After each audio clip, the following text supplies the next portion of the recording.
Y'all ready? Okay, this will be our July 7th, 10 a.m. Briefing. Search and rescue operations are ongoing throughout Kerr County. We're using assets from local, state, and national first responders. Hundreds of trained first responders are working every aspect of this emergency. As of 8:30 this morning, we recovered 75 deceased bodies here in Kerr County, including 48 adults and 27 children. Of this 48 adults and 27 children, 15 adults and 9 children are pending identification. At present, there are 10 campers from Camp Mystic unaccounted for and 1 counselor. We continue to offer our condolences to those affected. Reuniting the families remain our top priority here on this operation. Please note that Highway 39 of an Old Ingram Loop remains closed to the public.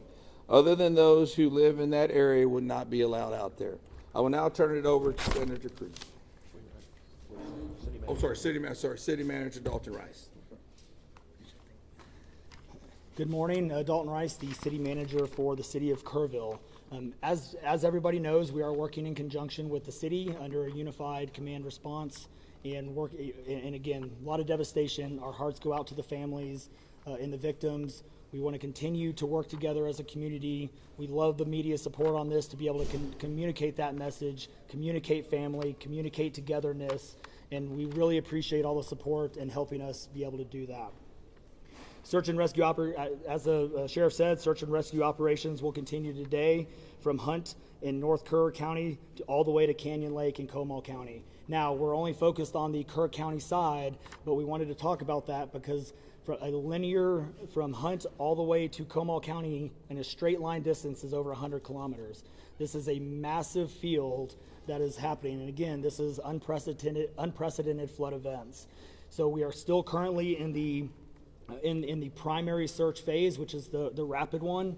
They are running it, we have different segments that are gridded out. Each one of those segments are taking anywhere between an hour to 3 hours, up to 2 kilometers for each segment. So what that means is they're running into a lot of technical challenges with terrain, with water, even potentially, with weather, in the rising fields. We've talked about this before. Volunteers stay out of the way because if we start getting weather reports and all the other complications that are out there, we then have to pull off of those search and rescue missions to be able to communicate to those volunteers to get off, to make sure that they don't become victims themselves. Those operations involve 19 different local and state agencies, in addition to conducting primary and secondary searches. They will be conducting welfare checks on areas in North Kerr County impacted by power outages. And when we say search and rescue operations, that is boat, walking, on the ground, dogs, drones. Again, keep personal drones out of the air. Helicopters. We do have other assets that are continuing the search as well. As of present, KPUB, which is the Kerrville Public Utility Board, is reporting continued power outages between Hunt and Ingram along the South Fork of the Guadalupe River in Hunt. In the South Fork area, there are approximately 40 down power lines and significant infrastructure damage. KPUB has brought in additional utility personnel to help with restoration, but it's not possible at this time when the power is going to be restored. There are some substations along with those power lines that we are still trying to get access to just from debris buildup or them being completely wiped out. So we do not have an estimated time on when those are going to be fixed. We continue to have substantial number of requests for volunteers, as I said before, and donation opportunities. We are asking those who want to volunteer to contact the Salvation Army in Kerrville by phone at 830-465-4797 or in person at 855 Hayes Street in Kerrville. Monetary donations can be made on the Community Foundation of the Texas Hill Country's website at www.communityfoundation.net. They have a Kerr County Relief Fund set up on that site. And I will now turn it over to the Mayor, Joe Herring. Thank you for being here.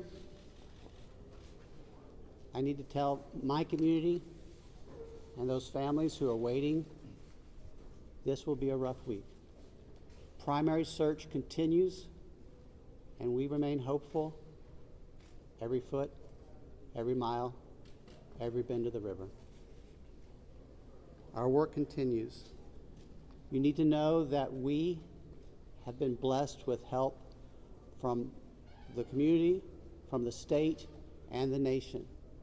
We have trained experts who are helping in this effort. If you want to volunteer, it is important that you contact Kerrville Salvation Army and register. Dalton gave that number, but I'm going to give it again. 830-465-4797.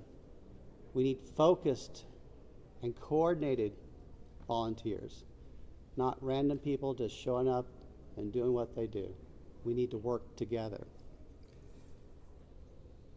As Dalton said, donations have been flowing in from around the world to the Community Foundation.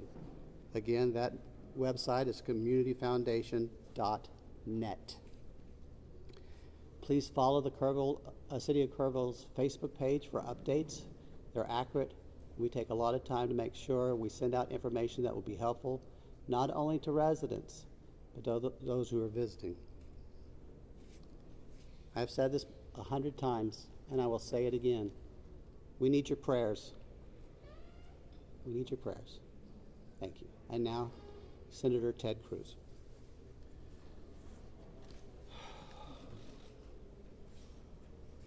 Texas is grieving right now. The pain, the shock of what has transpired these last few days has broken the heart of our state. As of yesterday, the confirmed death toll was 82, and those numbers are continuing to go up.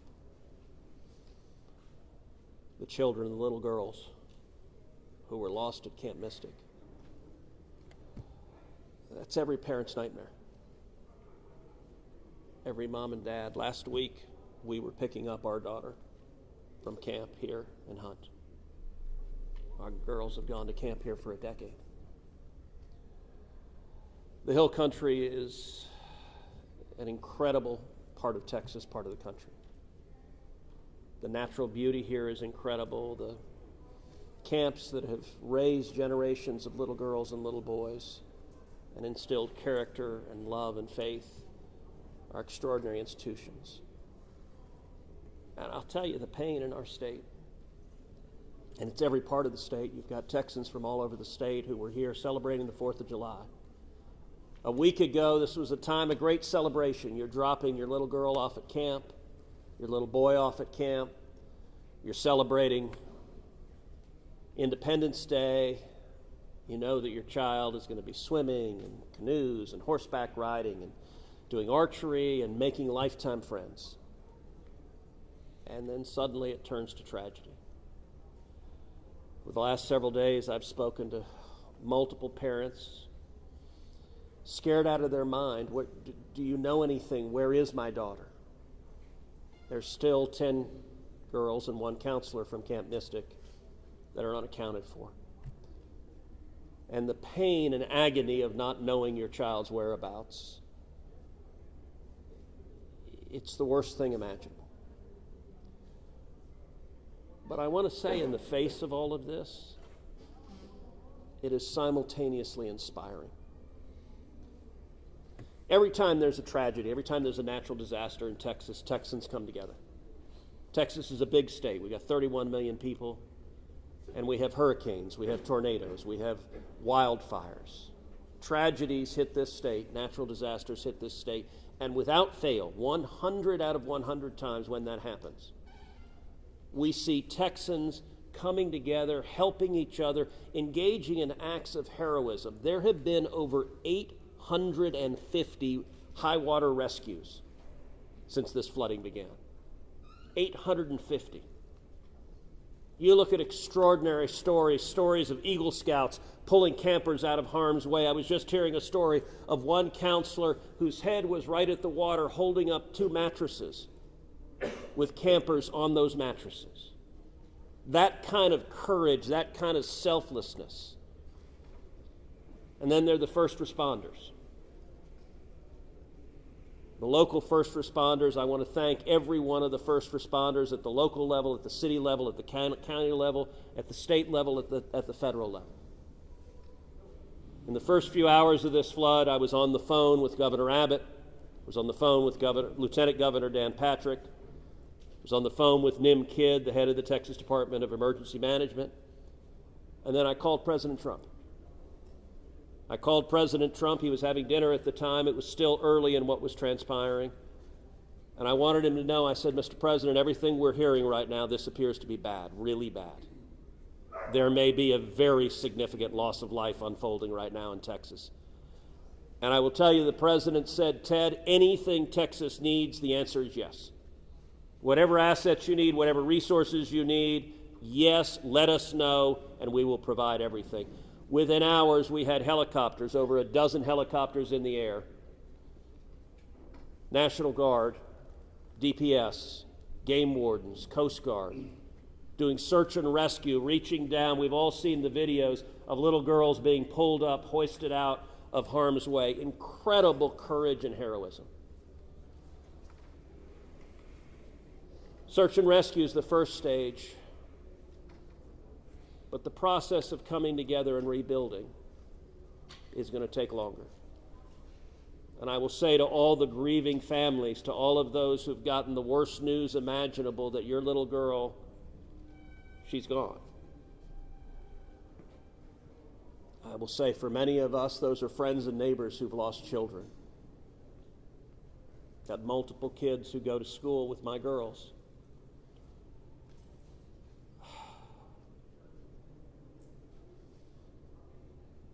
The mayor asked for prayers.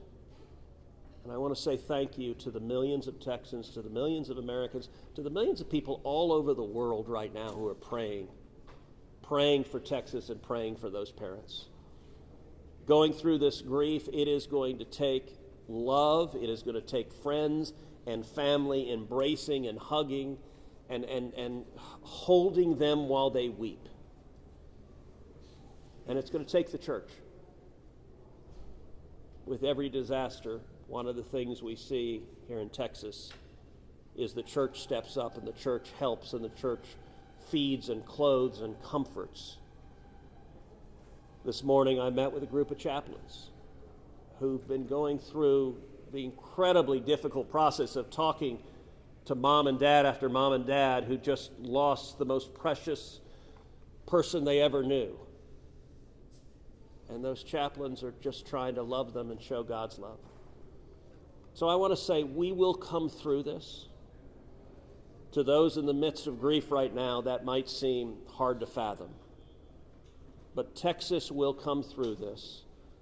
And I just want to say thank you. I want to say thank you to these gentlemen here who are working. They are not sleeping. They are working every day. Thank you to the families. Thank you to the Salvation Army. Thank you to everyone who is just reaching out and saying, how can I help? We will come through this, and we'll come through this together. Thank you. And now we'll take questions. Senator, you talked about how you know kids here, how you've taken your own kids to camp. Was it ever communicated to you that there was a need, that it was a priority to have a warning system so people had a chance to escape something like this? Well, listen, I think anytime you're dealing with major rivers, there's a risk of flooding, and there's always been a risk of flooding, particularly on the Guadalupe River. I will say, in the wake of every tragedy, there are things that are predictable. One of the things that's predictable is that you see some people engaging in, I think, partisan games and trying to blame their political opponents for a natural disaster. And you see that with a hurricane, with a tornado, with a wildfire, with this flooding, where people immediately say, well, the hurricane is Donald Trump's fault. Look, that I think most normal Americans know that's ridiculous, and I think this is not a time for partisan finger-pointing and attacks. Now, after we come through search and rescue, after we come through the process of rebuilding, there will naturally be a period of retrospection where you look back and say, okay, what exactly transpired? What was the timeline? and what could have been done differently to prevent this loss of life. And that's a natural process. I think it should not happen in a bitter and partisan sense, but it should happen in a reasonable sense of saying, what lessons can we learn? And I will give an example. You know, Houston's my hometown. If you live on the Gulf Coast, we get hurricanes. That's part of living on the Gulf Coast as hurricanes hit. And I do think Texas as a whole has learned over time how to deal more effectively with hurricanes. And so you look here, we know the National Weather Service put out an emergency warning just after 1 a.m. and a second emergency warning just after 4 a.m. Now, obviously, most people at 1 a.m. and 4 a.m. are asleep. And so I think we will have a reasonable conversation about, A, are there any ways to have earlier detection? And some of that, the limits of a flash flood, they're very difficult because they can arise so quickly. But everyone would agree in hindsight, if we could go back and do it again, we would evacuate particularly those in the most vulnerable areas, the young children in the cabins closest to the water. We would remove them and get them to higher ground if we could go back and do it again. Obviously, everyone would. The people in RVs by the river's edge. We know in disasters like this, RVs and mobile homes are particularly susceptible, whether a flood or a hurricane or a tornado, they're particularly susceptible to that. And so my hope is, in time, we will learn some lessons to implement to next time, and there will be another flood, there will be another disaster, but next time there's a flood, I hope we have in place processes to remove especially the most vulnerable from harm's way. But I think that's going to be a process that will take a careful examination of what happened and how can we implement processes better in the future to prevent this same loss of life. Senator, there were claims that the National Weather Service sent that first flash flood warning that should have alerted phones at 1:14 in the morning. But we have a federal public database maintained by PBS Warn, that says the first emergency alert wirelessly here in this area to Kerr County was not until after 9 a.m. That was more than 4 hours after the severe flooding had come to this area. Did you know that? Have you seen that? And what's your response, knowing the state and cuts to NWS in recent months by this administration? So I don't know the source for what you're saying. All of the public reporting I've seen is that there were two alerts that went out, one just after 1 a.m., one after 4 a.m. You know, I can tell you, I talked about the partisan finger pointing. I think there have been some eager to point at the National Weather Service and say cuts there led to a lack of warning. I think that's contradicted by the facts, and if you look at the facts in particular, number one, that these warnings went out hours before the flood became a true emergency level, but number two, the National Weather Service here, New Braunfels is where they were headquartered. They had additional manpower. In fact, they had 3 additional people working that night, anticipating that it was going to be a very dangerous weather situation. I also think it's worth noting that the National Weather Service Union, which has been very critical of the DOGE cuts, has publicly said that they don't believe that the reduction in staffing had any impact whatsoever on their ability to warn of this event. And so, look, I think it is reasonable over time to engage in a retrospective and say at every level what could have been done better, because all of us would want to prevent this horrific loss of life. But I think just immediately trying to use it for either side to attack their political opponents, I think that's cynical and not the right approach, particularly at a time when we're dealing with a crisis and we're dealing with grief. But does this make you question whether there should be cuts at the National Weather Service and FEMA? I know you've been supportive of FEMA. Look, I am very supportive of FEMA. I'm very supportive of the National Weather Service. They both perform essential roles, and I think it is critical at every federal agency, particularly when you're dealing with public safety, that we make sure that critical roles are maintained. That's a longer and broader discussion, but as I said, everything from the public evidence indicates that was not a contributing factor to what occurred here. Is it possible to get Dalton in just to talk about that and the National Weather Service alerts? Because there were escalating forecasts throughout the day from the National Weather Service. What did the emergency managers of the county and other local officials do with that information starting at 1:15 and onward, where you had the dire river forecast at 6:30? Were emergency managers doing anything to put any processes in place to warn people when So overall, we were preparing for the July 4th, weekend. So we had National EMR on site. We were, basically stood up kind of a incident command post, if you will, to prepare for that event. So everybody was kind of up looking at weather. We looked at the weather before. When you looked at the National Weather Service, flood map, it spanned all the way from the west side of Texas, with Kerr County kind of being in that upper northeast corner of it. And so everybody, including the National Weather Service, was looking at where's the rain going to hit. We know it's somewhere in here, but with rain, especially when you're dealing with terrain, you got to figure out. Sometimes you don't know until it falls. So once it starts falling, then you got to figure out, okay, how's the watershed going to do this? How's the science going to work? And when you had that north and south fork that we had talked about before, it all converged into one. We do know that a lot of the camps were looking at this just as much as as everybody was. With the rainfall percentages, even the National Weather Service had looked at, and don't quote me on the numbers, but it was anywhere between 1 to 7 inches. We got significantly over that. And again, when it goes into very congregated areas and how that watershed shifts into the rivers, that impacts things. And so the camps, obviously, we've heard stories where campers were getting up. They were up at 3:30 in the morning. They were trying to move to higher ground. And the other interesting part of the terrain, and we've talked to UGRA folks as well. This is the headwaters of the Guadalupe. This is the beginning.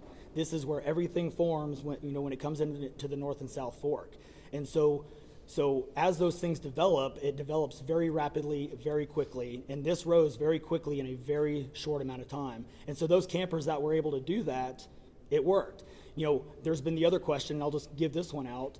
Evacuations. Well, why don't we evacuate? Well, evacuation is a delicate balance, because if you evacuate too late, you then risk putting buses, or cars or vehicles or campers on roads into low water areas trying to get them out, which then can make it even more challenging, because these flash floods happen very quickly. That's what. And so we saw that in 1987, but was there any discussion to evacuate earlier when it wasn't too late?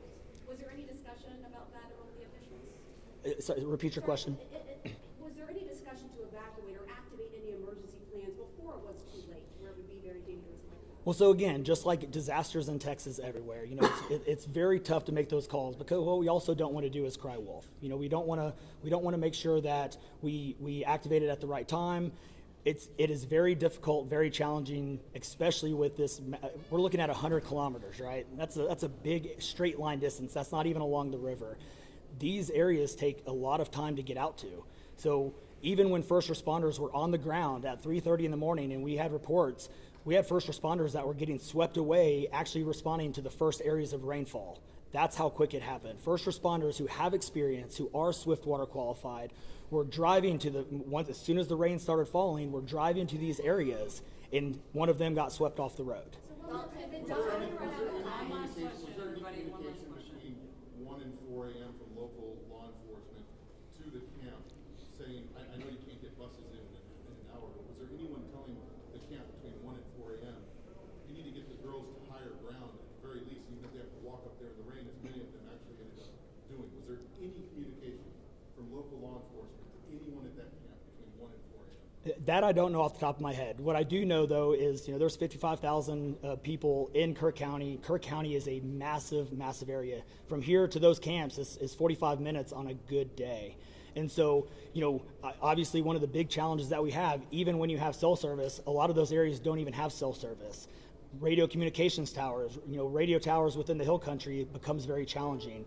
So there's a lot of areas, especially when weather comes in, where cellular towers are down or you already have bad service. So there's a lot of factors that play and a lot of variables in there on communication that, again, I think as we work through this process, we know everybody has a lot of questions regarding what are the next steps and what's next. And I think all of these are all great questions. And as we continue search and rescue and as we continue to move to the next step, we definitely want to dive in and look at all of those things, from cell service tower to radio communications, or emergency alerting. Any of those things, I think we all really need to take a look at and review. And we're looking forward to doing that once we can get the search and rescue and stuff complete. In regards to the total number, before I say anything else, I just want to say thank you to you, all the first responders, everyone involved.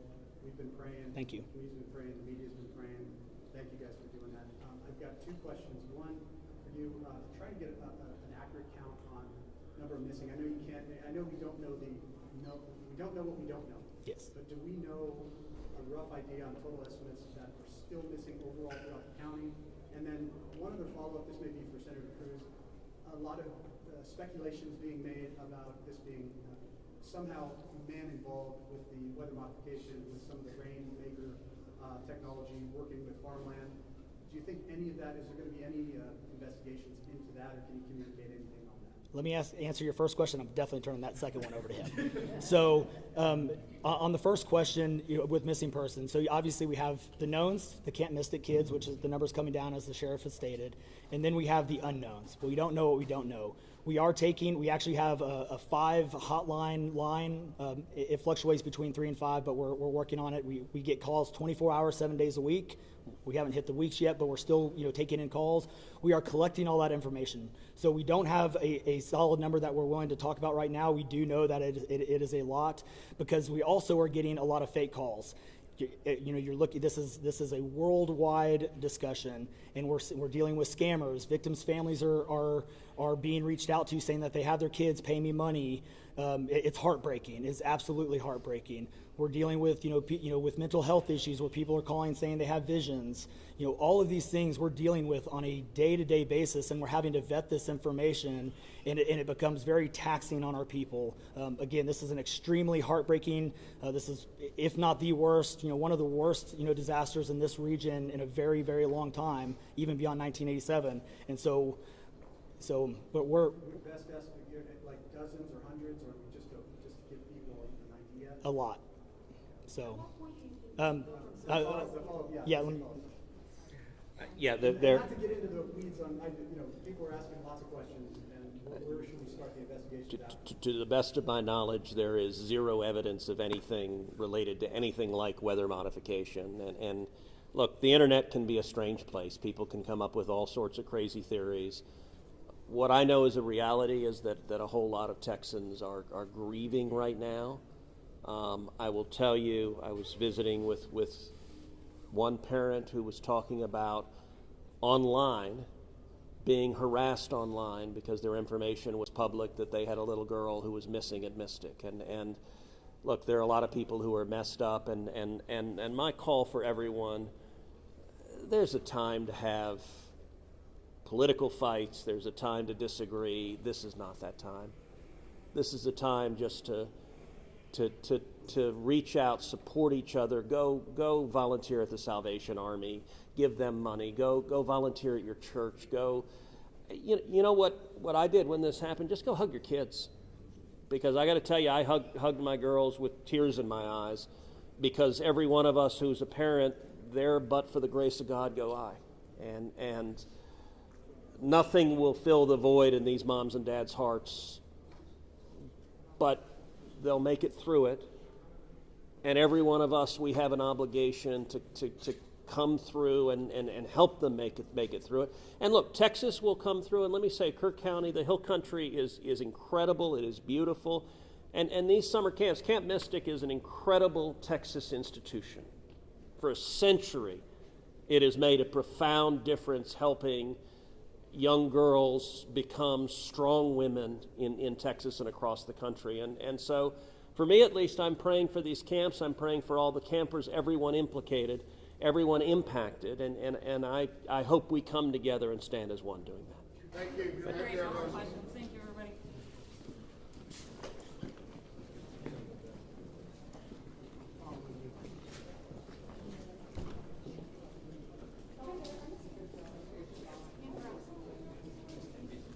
Hey, good morning, folks.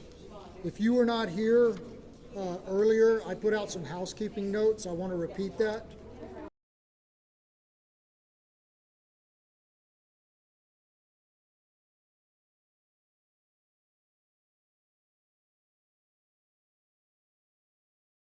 Search and rescue operations.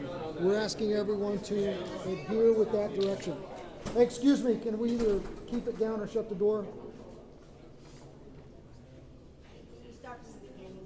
You bet. TFR is still in effect. We can't have the media flying drones. They have interfered with our air operations, and it has to stop. It's our intent to set aside an hour each day to make some of our leadership available to y'all for one-on-one interviews. This is above and beyond these daily press conferences. These interviews will be 3 to 5 minutes in length, and they're going to be held between 1 and 2 p.m. Obviously, we won't be able to accommodate all outlets each day. So if you're part of an affiliate, we ask that you coordinate with your colleagues from your network and submit one request, and then share that.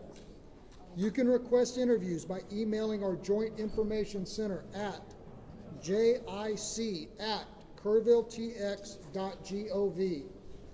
One more time, that's jic@kerrvilletx.gov, and I will repeat that again before we're done. Our unified PIO team will confirm your interview, your time, and who you're going to be able to interview at least 1 hour beforehand. You're welcome to request specific leadership, such as the sheriff or the city manager.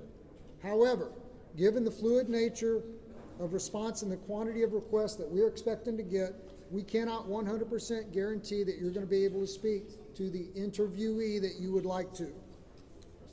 Footage. Our PIO team will be in the field today, and we're capturing images and B-roll of response and recovery efforts.